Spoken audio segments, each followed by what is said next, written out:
आज हम आपको लेकर चलेंगे एक दिव्य व्यक्तित्व की यात्रा पर, जो है संत रामपाल जी महाराज। लाखों लोग उन्हें कबीर साहिब का अवतार मानते हैं। उनका जीवन संघर्ष और सच्ची भक्ति के माध्यम से सत्य सनातन धर्म की स्थापना के लिए समर्पित है।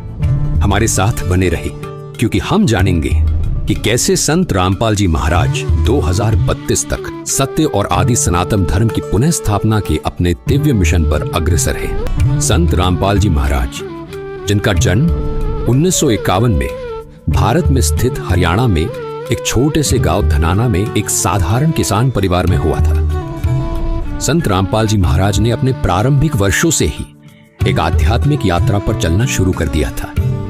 कबीर साहिब जी की शिक्षाओं से प्रेरित होकर संत रामपाल जी महाराज ने एक ऐसा मार्ग अपनाया जो न केवल उनके जीवन को बदलने वाला था, बल्कि अनगिनत लोगों के जीवन में भी एक क्रांति लाने वाला था। इतनी कठिनाइयों के बावजूद, जिसमें छोटे आरोप और कैद भी शामिल थे, उन्हें देखकर भी संत रामपाल जी महाराज कभी अपने मिशन से नहीं डिगे। कितने संकट झेलने पड़े हैं, दास ने जेल तक जाना पड़ा, झूठे मुकदमों को फेस कर रहे हैं। कोई बात नहीं, परमात्मा हमारे साथ है।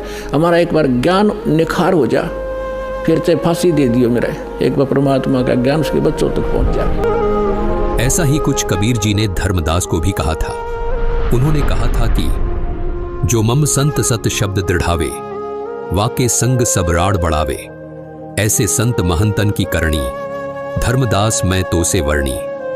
कबीर जी ने धर्मदास जी को स्पष्ट शब्दों में कहा था कि जन जन तक सत ज्ञान पहुंचाने वाले मेरे प्रिय संत के साथ ये नकली धर्मगुरु वाद विवाद करेंगे, लेकिन वो संत निरंतर अपने तत्व ज्ञान को आगे बढ़ाएगा। उन्होंने इन परीक्षाओं को उसी विनम्रता और शक्ति के साथ सहा जैसे कि कबीर साहिब जी ने एक समय किया था, जिससे उनकी दिव्यता और भी स्पष्ट हो गई थी।